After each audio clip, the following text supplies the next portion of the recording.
Réaliser un compte-rendu de l'expression écrite avec les élèves. Réaliser un compte-rendu de l'expression écrite avec les élèves est une étape essentielle pour les aider à comprendre leurs forces et leurs faiblesses, ainsi que pour les encourager à s'améliorer. Voici quelques étapes que vous pouvez suivre pour préparer un compte-rendu efficace.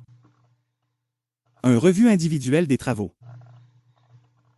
Passez en revue les travaux écrits de chaque élève en prenant des notes sur les aspects positifs et les domaines à améliorer.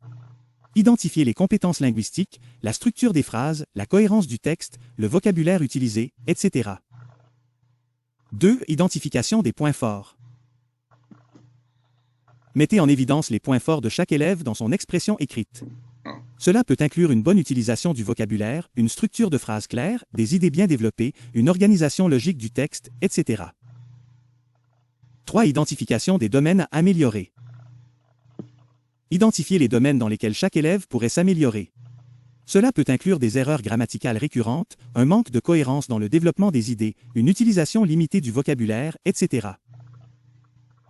4. Feedback constructif. Fournissez à chaque élève un feedback constructif en soulignant leurs points forts et en leur proposant des suggestions spécifiques pour améliorer leurs compétences en expression écrite. Encouragez-les à continuer de développer leurs compétences et à chercher des opportunités pour pratiquer et s'améliorer.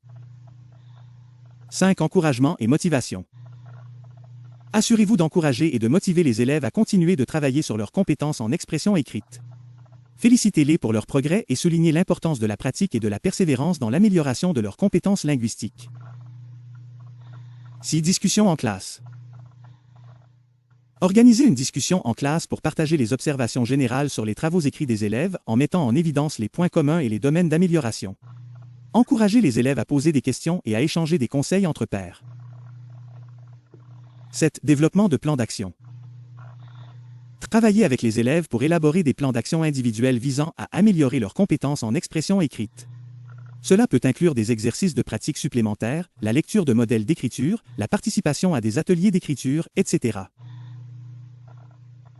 En suivant ces étapes, vous pouvez fournir un feedback constructif et personnalisé à chaque élève, les aidant ainsi à progresser dans leurs compétences en expression écrite.